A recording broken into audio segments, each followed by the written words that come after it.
வணக்கம். இன்றைய முக்கிய செய்திகள். ஃபெஞ்சல் புயல் புதுச்சேரி அருகே கரையை கடந்த நிலையில் புதுச்சேரியில் காற்றுடன் கூடிய மிக கனமழை பெய்தது. இதன் காரணமாக புதுச்சேரி முழுவதும் வெள்ளக்காடாக மாறியது. புதுச்சேரியில் அனைத்து பகுதிகளிலும் மழைநீர் தேங்கி பொதுமக்கள் வீட்டை விட்டு வெளியே வர முடியாத சூழலுக்கு தள்ளப்பட்டனர். இந்நிலையில் புதுச்சேரியில் மற்றும் கடலூர், செஞ்சி, திருவண்ணாமலை, விழுப்புரம் உள்ளிட்ட பகுதிகளிலும் தொடர்ந்து கனமழை பெய்தது. இதன் காரணமாக புதுச்சேரி சங்கராபரணி ஆற்றில் நீர்வரத்து தொடர்ந்து அதிகரித்து தற்பொழுது வெள்ளப்பெருக்கு ஏற்பட்டுள்ளது. வெள்ளப்பெருக்கானது தரைப்பாலத்தை தொட்டுள்ளது. சங்கராபரணி ஆற்றின் நீர்ப்பெருக்கானது ஆர்ப்பரித்து ஓடுகின்றது. ஆற்றை சுற்றியுள்ள கிராமங்களில் வெள்ள அபாயமும் ஏற்பட்டுள்ளது.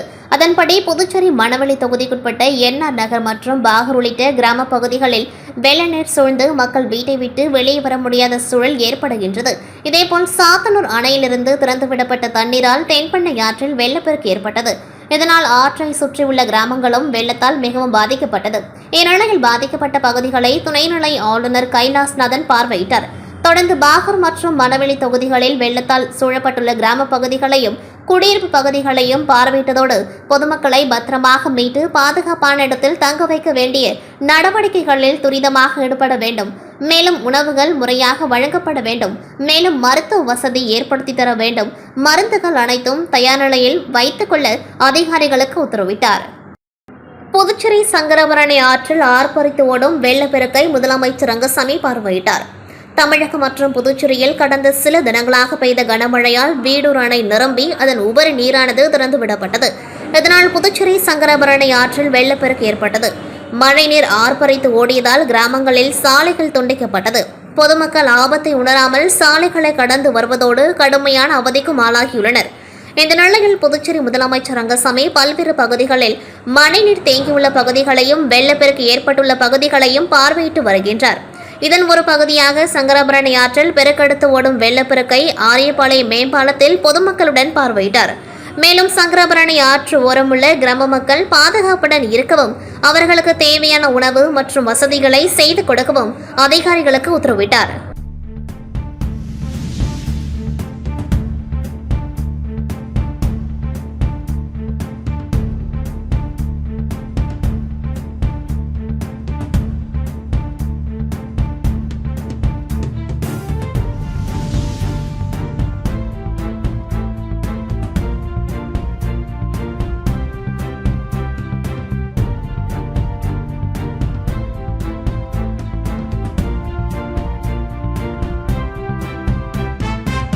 தமிழகம் மற்றும் புதுச்சேரியில் கடந்த சில தினங்களாக பெய்த கனமழையால் வீடூர் அணை நிரம்பி அதன் உபரி நீரானது திறந்துவிடப்பட்டது.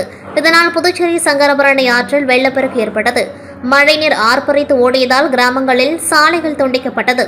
தொடர்ந்து 2வது நாளாக மழைநீர் ஆர்ப்பரித்து செல்வதால் மக்கள் பாதுகாப்பான இடத்தில் தங்க வைக்கப்பட்டுள்ளனர். இந்த நிலையில் பொதுப்பணித்துறை அமைச்சர் லட்சுமி நாராயணன் பல்வேறு பகுதிகளில் மழைநீர் தேங்கியுள்ள பகுதிகளையும் ஊசுடு ஏரி, செல்லிப்பட்டு படுகையணையும் பார்வையிட்டார். தொடர்ந்து சங்கராபரணி ஆற்றில் பெருக்கெடுத்து ஓடும் வெள்ளப்பெருக்கை ஆரியபாளையம் பாலத்தில் நின்று அதிகாரிகளுடன் பார்வையிட்ட அமைச்சர் லட்சுமி நாராயணன் ஊசுடு தொகுதிக்குட்பட்ட ராமநாதபுரம், பிள்ளையார்குப்பம் உள்ளிட்ட கிராமங்களில் ஏற்பட்ட மழை சேதத்தையும் பார்வையிட்டு ஆய்வு செய்தார். மேலும் சங்கராபரணி ஆற்று ஓரமுள்ள கிராம மக்கள் பாதுகாப்புடன் இருக்கவும் அவர்களுக்கு தேவையான உணவு மற்றும் வசதிகளை செய்து கொடுக்கவும் அதிகாரிகளுக்கு உத்தரவிட்டார்.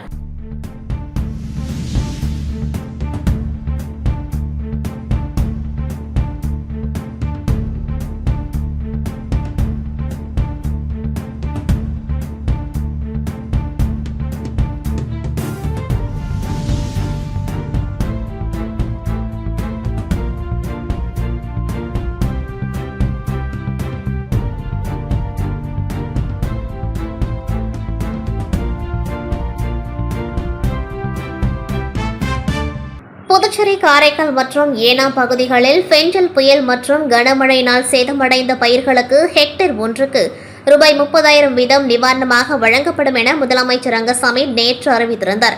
இந்நிலையில் முதலமைச்சரின் அறிவிப்பிற்கு தமிழ்நாடு புதுச்சேரி மாநிலம் விவசாயிகள் ஒருங்கிணைப்பு குழு தலைவர் முருகையன் தலைமையில் விவசாயிகள் ஒருங்கிணைப்பு குழு நிர்வாகிகள் மற்றும் உறுப்பினர்கள் சட்டப்பேரவையில் முதலமைச்சர் ரங்கசாமியை நேரில் சந்தித்து உடனடியாக நிவாரணம் அறிவித்ததற்கு நன்றி தெரிவித்தனர்.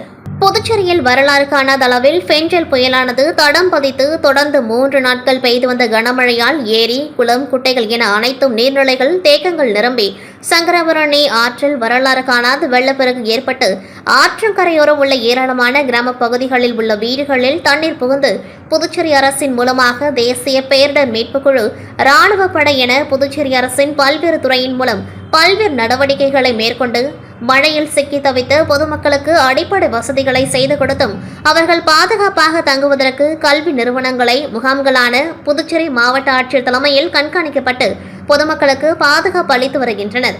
இது ஒருபுறம் இருக்க புதுச்சேரி காவல்துறையும் சட்ட ஒழுங்கு, போக்குவரத்து துறை பாதுகாப்பது மட்டுமே தங்களது கடமை அல்ல, பேரிடர் காலத்தில் பொதுமக்களின் அடிப்படை வசதிகளை செய்து கொடுப்பதும் எங்களுக்கு ஒரு கடமைதான் என்பதை வெளிப்படுத்தும் வகையில் வில்லியனூர் அடுத்த ஆரியபாளையம் சங்கராபரணி ஆற்றின் அருகே வசித்து வரும் 2 வயதான தம்பதியர்கள் மழை வெள்ளம் சூழ்ந்து வீட்டில் மழைநீர் புகுந்ததால் வெளியே வர முடியாமல் சிக்கி தவித்ததாக தகவல் கிடைத்ததை தொடர்ந்து வில்லியனூர் காவல் நிலைய ஆய்வாளர் ஆறுமுகம் வீட்டில் சிக்கி தவித்த 2 வயதான தம்பதியர்களை மீட்டு நடக்க முடியாமல் இருந்த மூதாட்டியை தோளில் சுமந்தபடி தூக்கி கொண்டு வந்த காட்சி தற்பொழுது சமூக வலைதளங்களில் பரவி வருகின்றது.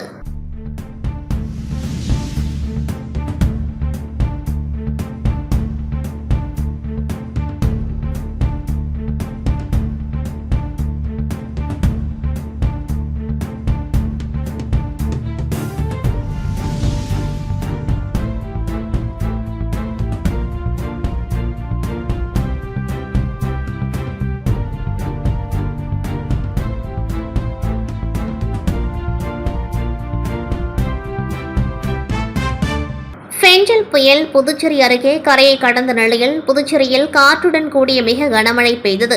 இதன் காரணமாக புதுச்சேரி முழுவதும் வெள்ளக்காடாக மாறியது.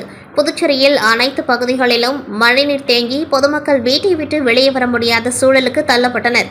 இந்நிலையில் புதுச்சேரியில் மற்றும் கடலூர், செஞ்சி, திருவண்ணாமலை, விழுப்புரம் உள்ளிட்ட பகுதிகளிலும் தொடர்ந்து கனமழை பெய்தது. இதன் காரணமாக புதுச்சேரி சங்கராபரணி ஆற்றில் நீர்வரத்து தொடர்ந்து அதிகரித்து தற்பொழுது வெள்ளப்பெருக்கு ஏற்பட்டுள்ளது. வெள்ளப்பெருக்கானது தரைப்பாலத்தை தொட்டுள்ளது. சங்கராபரணி ஆற்றின் நீர்ப்பெருக்கானது ஆர்ப்பரித்து ஓடுகின்றது.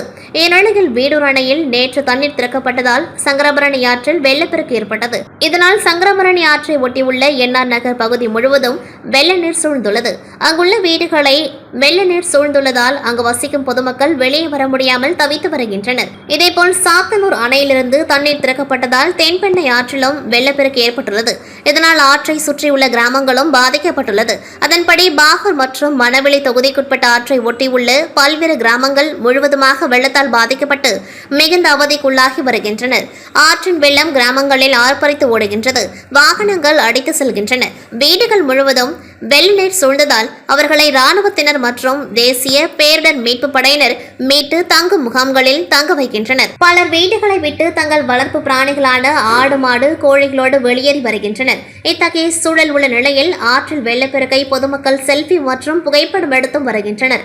ஆபத்தை உணராமல் புகைப்படம் எடுக்கும் பொழுது மக்களை போலீசார் விரட்டியடிக்கின்றனர். சாத்தனூர், வீடூர் அணைகள் திறப்பால் புதுச்சேரி, தென்பெண்ணை மற்றும் சங்கராபரணி ஆறுகளில் வெள்ளம் கரை புரண்டு ஓடுகின்றது. இதன் காரணமாக ஆற்றை ஒட்டியுள்ள 25க்கும் மேற்பட்ட கிராமங்கள் கடும் பாதிப்புக்குள்ளாகியுள்ளன. இந்நிலையில் சாத்தனூர் அணை திறக்கப்பட்டதால் புதுச்சேரி எல்லைப் பகுதியான கன்னியகோவில் அருகே உள்ள மணப்பட்டு ஏரி உடைந்து வெள்ள நீர் புதுச்சேரி கடலூர் பிரதான சாலை நடுவே ஆர்ப்பரித்து செல்வதால் புதுச்சேரியிலிருந்து கடலூர் செல்லும் வாகனங்கள் தடுத்து நிறுத்தப்பட்டுள்ளது. வாகனங்கள் ஏதும் புதுச்சேரியிலிருந்து கடலூருக்கும், கடலூரிலிருந்து புதுச்சேரிக்கும் செல்ல முடியாத சூழல் ஏற்பட்டுள்ளது. ஆர்ப்பரித்து போகும் வெள்ள நீரால் பொதுமக்கள் அப்பகுதியை கடக்கவே மிகவும் சிரமத்திற்கு உள்ளாகி வருகின்றனர். இதனால் புதுச்சேரி கடலூர் சாலை துண்டிக்கப்பட்டுள்ளது. பேருந்துகள், கார் உள்ளிட்ட கனரக வாகனங்கள் ஏதும் கடலூர் சாலையில் செல்லாதவாறு தடுப்பு கட்டைகள் அமைக்கப்பட்டுள்ளது. மேலும் பொதுமக்கள் மிகவும் சிரமத்துடன் அப்பகுதியை கடந்து செல்கின்றனர். வயதானவர்களை தூக்கி கொண்டு செல்லும் அவலமும் ஏற்பட்டுள்ளது. அது மட்டுமின்றி இருசக்கர வாகனத்தில் வருபவர்கள் தங்களது வாகனங்களை தள்ளியவாறு சாலையை கடக்கின்றனர். அது மட்டுமின்றி மணப்பட்டு ஏரியின் வெள்ள நீர் அங்கு சுற்றியுள்ள கிராமங்களில் சூழ்ந்ததால் அப்பகுதி மக்கள் வெளியே வர முடியாமல் தவித்து வருகின்றனர்.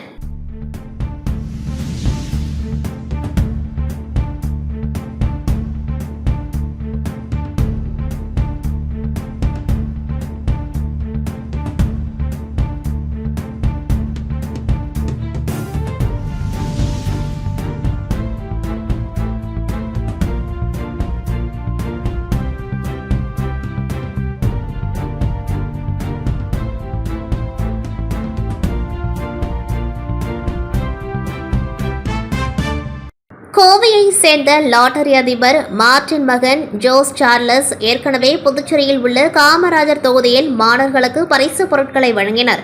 இந்நிலையில் புதுச்சேரியில் பெய்த கனமழை காரணமாக காமராஜர் நகர் தொகுதி முழுவதும் மழைநீர் சூழ்ந்து வெள்ளக்காடாக காட்சியளித்தது.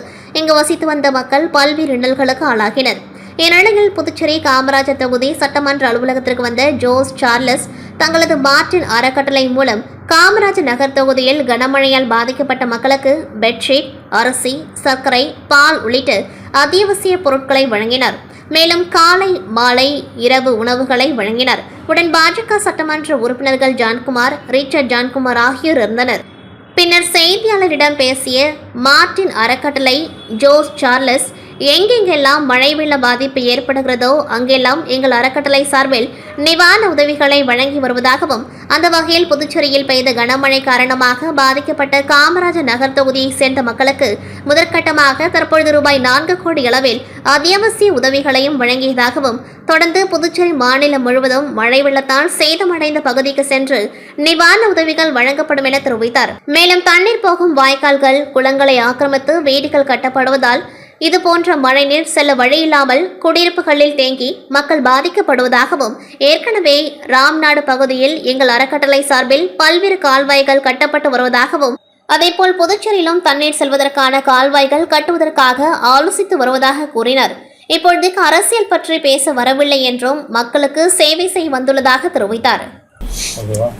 இந்த பெஞ்சல் புயல்னால பாண்டிச்சேரி, கடலூர், தமிழ்நாடு சில ஏரியாக்கள் மிகப்பெரிய அளவில் பாதிச்சிருக்கனால எங்கள் மார்டின் குழுமம் மூலிமா என்ன நன்கொடை செய்ய முடியுமோ அந்த அளவுக்கு நாங்கள் ட்ரை பண்ணிருக்கோம். எப்போ இந்த மாதிரி புயலோ எந்த நேச்சுரல் டிசாஸ்டர் வரும்போது என்றைக்குமே எங்கள் கம்பெனி ஆர்கனைசேஷன் நாங்கள் கூடவே இருந்திருக்கோம். இது கார்கில் வார் தொடங்கி இன்றைக்கி வரைக்கும் நாங்கள் ஏதாவது ஒன்று செஞ்சுக்கிட்டே இருக்கோம். லாஸ்ட் டைம் அசாமில் ஃப்ளட் வரும்போதும் நாங்கள் 1 crore டொனேட் பண்ணியிருந்தோம். நம்ம தமிழ்நாட்டில் புயல் வந்திருக்கும் போது நாங்கள் ஒரு 5 கோடி டொனேட் பண்ணியிருந்தோம். இப்போ ரீசெண்டாக கேரளா வந்திருக்கும் போதும் 2 crores டொனேட் பண்ணியிருந்தோம். இது போக நாங்கள் மெட்டீரியல்ஸ் அந்த மாதிரி ஒரு 20 கோடி வரைக்கும் நாங்கள் இது வரைக்கும் இந்த மாதிரி ஃப்ளட் ரிலீஃப் ஆக்டிவிட்டீஸ்க்காக நாங்கள் பண்ணியிருக்கோம். டோட்டலாக எங்கள் குரூப் ஃபவுண்டேஷன் மூலிமா நாங்கள் 165 கோடி இந்த மாதிரி ட்ரஸ்ட் ஆக்டிவிட்டீஸில் நாங்கள் சேரிட்டி பண்ணிட்டு வந்துட்டுருக்கோம். இந்த வாட்டி நாங்கள் பாண்டிச்சேரிக்கு, புதுச்சேரிக்கு இந்த வாட்டி அரௌண்ட் 4 crores நாங்கள் பிளான் பண்ணிகிட்ருக்கோம். ஸோ அதில் கொஞ்சம் பொருட்கள்லாம் வந்து இறங்கியிருக்கு. இது போக மற்ற பொருட்கள் எங்கெல்லாம் அதிகமாக பாதிக்கப்பட்டிருக்கோம் அந்த இடங்களில் நாங்கள் ஒன்று ஒன்றா எங்கள் டீம் போட்டு நாங்கள் ஹேண்ட் அவுட் பண்ணுறதுக்கு நாங்கள் பிளான் பண்ணிகிட்ருக்கோம். உணவு இது வரைக்கும் 10,000 பேர்த்துக்கு நாங்கள் பிளான் பண்ணி ஆல்மோஸ்ட் காலை பிரேக்ஃபாஸ்ட் முடிஞ்சது. இப்போ லஞ்சும் டின்னருக்கும் வேலை நடந்துட்டுருக்கோம். இப்போ நாங்கள் அதை பெட்ஷீட்டு, அரிசி, சுகரு, வீட்டுக்கு தேவைப்படுற பால், ஸோ இந்த மாதிரி அத்தியாவசியங்கள் என்ன தேவை இருக்கோ அதை நாங்கள் ஸ்டடி பண்ணிவிட்டு அதுக்கேற்ற மாதிரி நாங்கள் பிளான் பண்ணிட்டு கொடுக்குறோம். இப்போ பெட்ஷீட்டு எல்லாம் நல்லா கொடுத்துட்டு இருந்தோம். நெக்ஸ்ட் அதுக்கப்புறம் நாங்கள் இது வரைக்கும் என்னது அதை இப்போ இந்த மாதிரி கெனல்ஸ்லாம் வந்து மெயின் ப்ராப்ளம் என்னன்னா, இந்த மாதிரி வாட்டர் லாகிங் கரெக்டாக வாட்டர் சேனல்ஸ் வந்து நம்ம பிளான் பண்ணாது தான் இது ஒரு மெயின் ரீசனுங்க. ஒன்று ஆக்கிரமிப்பிலையோ இல்லை தெரியாமல் வீடு கட்டியிருப்பாங்க, இல்லை ஒரு ஒரு பிளானிங் இல்லாமல் நடந்திருக்கும், அந்த காலத்தில் நடந்திருக்கும். இப்போ இதை எப்படி ரிவைவ் பண்ணுறது, நாங்கள் இப்போ ரீசெண்டாக ராம்நாத் டிஸ்ட்ரிக்டில் இவர் நிமல் ராகவன் சொல்லிட்டு மெகா ஃபவுண்டேஷன் வச்சுருக்காரு. அவங்க கூடயும் நாங்கள் மார்டின் ஃபவுண்டேஷன் சேர்ந்து இப்போ ராம்நாத் டிஸ்ட்ரிக்ட்லேருந்து விருதுநகர் டிஸ்ட்ரிக்ட் வரைக்கும் ஆல்மோஸ்ட் 48 kilometers அங்கே இருக்கிற அந்த சேனல்ஸ்லாம் கெனல்ஸ்லாம் மூடி போயிருந்தனால அவங்களுக்கு விவசாயத்துக்கு குடிநீருக்கே தண்ணி இல்லாமல் ரொம்ப கஷ்டப்படுறாங்க. இப்போ நாங்கள் இந்த ஆக்டிவிட்டி வந்து நம்ம 50 லட்சம் செலவில் பண்ணுறோம். இது பண்ணுற இது பொருள் மூலிமா என்ன பெனிஃபிட் ஆகுதுன்னா, 455 வில்லேஜஸ் வந்து குடிநீர், அவங்களுக்கு விவசாயத்துக்கு இது எல்லாத்துக்குமே தண்ணீர் பற்றாக்குறை இல்லாமல் அவங்களுக்கு பெனிஃபிட் ஆவாங்க. 1. நம்பர் 2 வந்து 1000 லேக்ஸ் இது மூலிமா ரெடி பண்ணுறோம். இது கூட 2500 குட்டைகள், பாண்ட்ஸ், அதுவும் இந்த பிளான் மூலிமா ரிவைவ் ஆகுது. ஸோ அதே மாதிரி இப்போ புதுச்சேரிக்கு இப்போ வேறு என்ன நம்ம ஊருக்கு எங்கெல்லாம் இந்த மாதிரி லாகிங் இருக்குது என்னங்கிறத அண்டர்ஸ்டாண்ட் பண்ணி இந்த ஃபவுண்டேஷன் கூட சேர்ந்து நாங்கள் இங்கே புதுச்சேரிக்கும் ஒரு ஃபியூச்சரில் இந்த மாதிரி ஒரு டிசாஸ்டர் வராமல் இருக்கிறதுக்கு என்ன ப்ரொடெக்ட் பண்ண முடியுமோ எங்களால் முடிஞ்ச கான்ட்ரிபியூஷன் நாங்கள் பெஸ்ட்டாக பண்ணுவோம். அரசு வந்து 210 கோடி ரூபாய் நிவாரணம் அறிவிச்சிருக்காங்க. இப்போ உங்களுடைய அந்த அறக்கட்டளை மூலமாக எவ்வளோ சிறப்பாக பாண்டிச்சேரி முழுவதும் கொடுக்கறதுக்கான ஏற்பாடு ஆமா. எங்க பாதிக்கப்பட்டிருக்கு? அது இப்போ எங்கெல்லாம் பாதிப்படுறது அதை பிளான் பண்ணிட்டு இருக்கோம். இப்போதைக்கு இமீடியட்டாக ஒரு 4 crores பிளான் பண்ணியிருக்கோம். அது எந்த அளவுக்கு தேவை இருக்கு, ஏன்னா இப்போ மழை அந்த அளவுக்கு நின்றுச்சு. ஸோ இப்போ எல்லாம் இயல்பு நிலைக்கு அவங்க திரும்பிட்டாங்க. இதுக்கப்புறம் தேவை எந்த அளவுக்கு தேவை இருக்கோ அந்த அளவுக்கு கான்ட்ரிபியூட் பண்ணலாம். நிறைய வீடு உடைமைகள் அந்த கால்நடைகள்லாம் நிறைய இருந்திருக்கு. அது மாதிரியான நிவாரணம் பண்ணுறதுக்கு அது நாங்கள் அதை ஸ்டடி பண்ணணும். எங்கள் ட்ரஸ்ட் மூலிமா நாங்கள் எங்கள் பகுதியில் என்ன மேக்ஸிமம் பண்ண முடியுமோ அந்த அளவுக்கு தான் பிளான் பண்ணிட்டு இருக்கோம். நாங்கள் புதுச்சேரி அரசியலில் நீங்கள் என்ட்ரி கொடுத்துருக்கீங்க. நீங்கள் உள்ள இன்னும் முழுமையாக இறங்கி வேலை பார்க்கறதுக்கு முன்னாடியே பெரிய அளவில் வந்து எதிர்ப்பும் பெரிய அளவில் பேசும் பொருளாக இருக்குது. இது எப்படி பார்க்குறீங்க? மக்களுக்கு புதுச்சேரி மக்களுக்கு உங்களுடைய அடுத்த நடவடிக்கை என்ன? இப்போதைக்கு அரசியலாக நான் பேச வரல. இந்த வாட்டி நாங்கள் அது வெளில வந்ததுனால நான் வந்து ஒரு எங்கள் ட்ரஸ்ட் மூலிமா நாங்கள் சேவை செய்யறதுக்காக தான் வந்திருக்கோம். அரசியல் பற்றி இப்போதைக்கு எதுவும் பேசுறதுக்கு இல்லை. அது தகுந்த ஒரு டைம் வரும்போது அன்னைக்கு உங்களுடைய சேவை வந்து 30 தொகுதிக்குமா இல்லை குறிப்பிட்ட தொகுதியா? இல்லை, ஓவரால் எங்கெல்லாம் புதுச்சேரி எங்கே பாதிக்கப்பட்டிருக்கோ அது கண்டிப்பாக எல்லா தொகுதியும் இல்லை, புதுச்சேரி ஃபுல்லாகவே எங்கே எந்த மக்களுக்கு எங்கே மாநிலம் முழுவதும் எங்கே தேவை இருக்கோ எங்கே பாதிக்கப்பட்டிருக்கோங்களோ கண்டிப்பாக நாங்கள் சேவை செய்வோம்.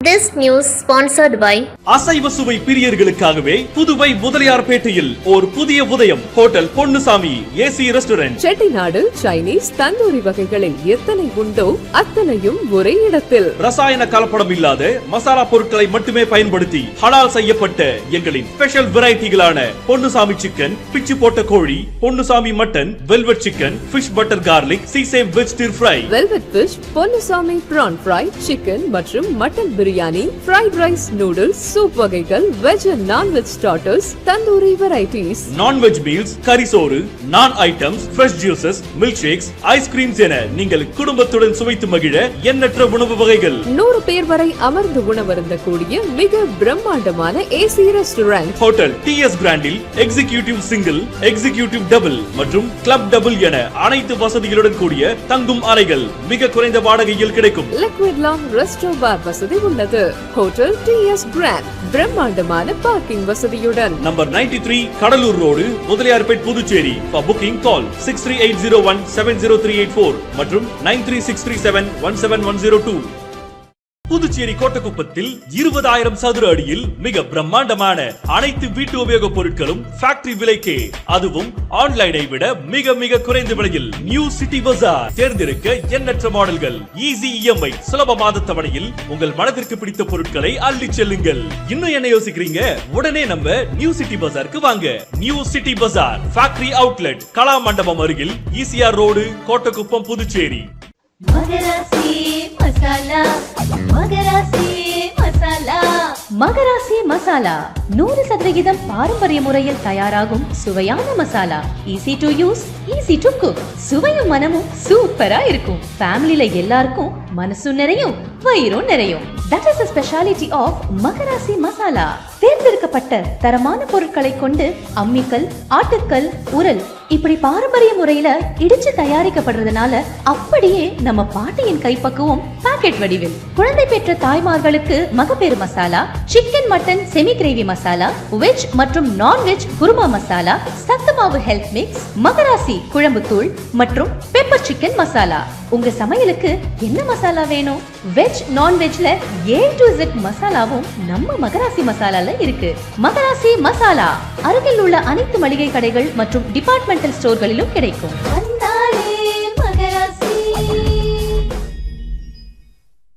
மழையால் சேதமடைந்த குடிசை வீடுகளுக்கு ரூபாய் 20,000 10,000 ரூபாய் அரசிடம் பெற்றுத் தருகின்றேன் என்று திமுக உப்பளம் தொகுதி சட்டமன்ற உறுப்பினர் அனிபால் கனடி அவர்கள் பாதிக்கப்பட்ட மக்களை நேரில் சென்று சந்தித்து ஆறுதல் கூறினார்.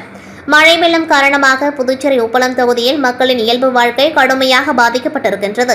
இந்நிலையில் புதுச்சேரியில் உள்ள அனைத்து ரேஷன் அட்டைதாரர்களுக்கும் ரூபாய் 10,000 நிவாரணமாக வழங்க வேண்டும் என்று திமுக உப்பளம் தொகுதி சட்டமன்ற உறுப்பினர் அனிபால் கனடி அவர்கள் கோரிக்கை வைத்துள்ளார்.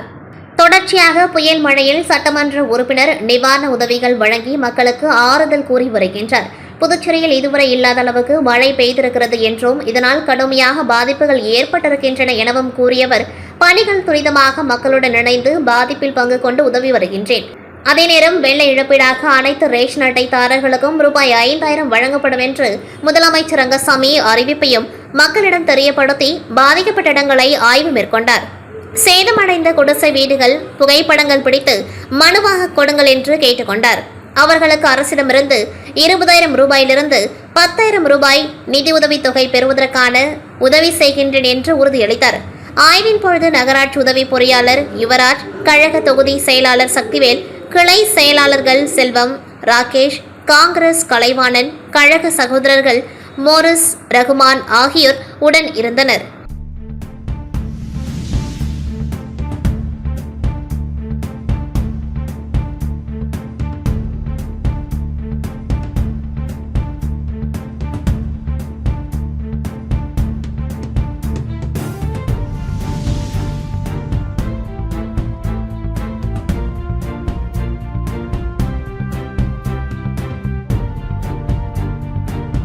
பெஞ்சல் புயலால் பாதிப்புக்குள்ளாகிய உருளைன்பேட்டை தொகுதியில் முல்லை நகர் ஃபர்ஸ்ட் கிராஸில் பார்க்கில் இருந்த மரம் விழுந்து மின்சார உயர் துண்டிக்கப்பட்டது. போஸ்டர் விழுந்தது காரணமாக 5 நாட்கள் மின்சாரம் இல்லாமல் பொதுமக்கள் தவித்தனர். இதனை அறிந்த நேரு எம்எல்ஏ போர்க்கால அடிப்படையில் இரவு பகல் பாராமல் தன்னுடைய ஆதரவாளர்களை வைத்துக்கொண்டு மின்சார வசதியை சரி செய்து கொடுத்து மின்சார கனெக்ஷன் கொடுத்துள்ளார். இதனால் அந்த தொகுதி மக்கள் நேரு எம்எல்ஏவுக்கு பாராட்டுகளை தெரிவித்தனர். இதுபோன்று ஒவ்வொரு எம்எல்ஏக்களும் சுயநலம் கருதாமல் தொடர்ந்து வேலை செய்யும் பட்சத்தில் பொதுமக்களிடத்தில் சிந்தனை பெறுவார்கள். புதுச்சேரி ராஜ்பவன் தொகுதியில் புயலால் பாதிக்கப்பட்ட மக்களுக்கு சட்டமன்ற உறுப்பினர் வி.பி. ராமலிங்கம் வீடு வீடாக சென்று அன்னதானத்தை வழங்கினார். வங்கக்கடலில் உருவான குறைந்த காற்றழுத்த தாழ்வு நிலை பெங்கல் புயல் புதுச்சேரியை புரட்டி போட்டு எடுத்தது. புதுச்சேரியில் பல இடங்களில் வீடுகளுக்குள் தண்ணீர் புகுந்து சாலைகள் மற்றும் வீடுகளுக்குள் வெள்ள நீர் புகுந்தது. இதனால் பாதிக்கப்பட்ட மக்களுக்கு உதவும் வகையில் விபிஆர் அறக்கட்டளை சார்பில் ராஜ்பவன் தொகுதிக்குட்பட்ட சின்னையாபுரம் பகுதியில் இன்று சட்டமன்ற உறுப்பினர் வி.பி. ராமலிங்கம் வீடு வீடாக சென்று அன்னதானத்தை வழங்கினார். இந்த நிகழ்ச்சியில் ராஜ்பவன் தொகுதி பாஜக தலைவர் நாகராஜன் மற்றும் ராஜ்பவன் தொகுதி பாஜக பொறுப்பாளர் ஆனந்த கண்ணன், நகர மாவட்ட துணைத் தலைவர் ஆனந்த பாஸ்கர் மற்றும் ராஜ்பவன் தொகுதியைச் சேர்ந்த பாஜக நிர்வாகிகள் பலர் கலந்து கொண்டார்கள். தொடர்ந்து கனமழை மற்றும் புயலால் பாதிக்கப்பட்ட வீடுகளுக்கு சட்டமன்ற உறுப்பினர் வி.பி. ராமலிங்கம் ஆறுதல் தெரிவித்தார்.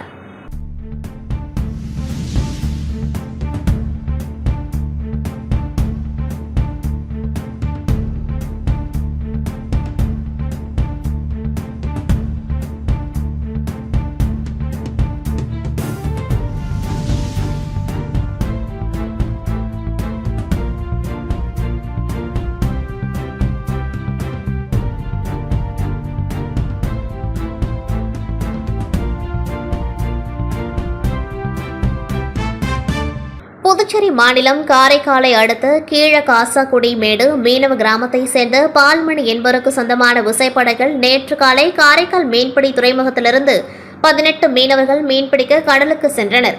விசைப்படகுகள் காரைக்கால் பகுதியைச் சேர்ந்த கலைமணி, மோகன்குமார், சுதீன், மாணிக்கவேல், ஆகாஷ், ராமன், செல்வநாதன், சக்திவேல், வினித்குமார், பொன்னையன், கமலேஷ், சிவகுமார், பூவரசன், ஆறுமுகம், ரத்னவேல் மற்றும் நாகை பகுதியைச் சேர்ந்த தமிழ்மணி, நிரஞ்சன், சிலம்பரசன் ஆகிய மீனவர்கள் வழக்கம் போல் கோடியக்கரைக்கு தென்கிழக்கே மீன்பிடித்துக் கொண்டிருந்தனர்.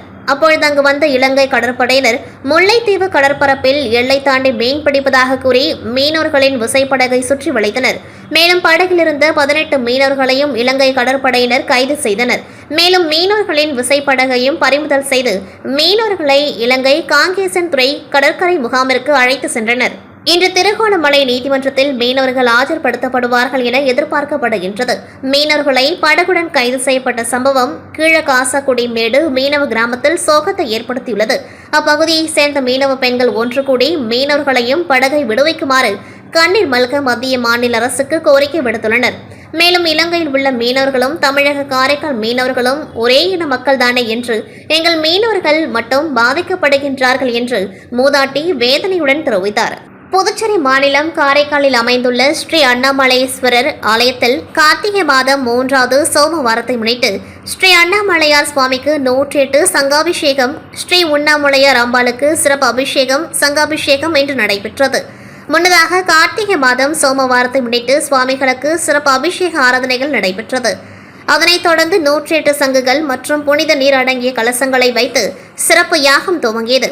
யாகம் முடிந்த பின்னர் புனித நீர் அடங்கிய 2 வலம்புரி சங்குகளை ஏந்திய சிவாச்சாரியர்கள் ஆலய பிரகாரத்தை வலம் வந்து ஸ்ரீ அண்ணாமலையாருக்கு 108 சங்கபிஷேகம் நடைபெற்றது. இதில் ஏராளமான பக்தர்கள் பங்கேற்று சுவாமி தரிசனம் செய்தனர்.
நிறைவடைகின்றது. நன்றி, வணக்கம்.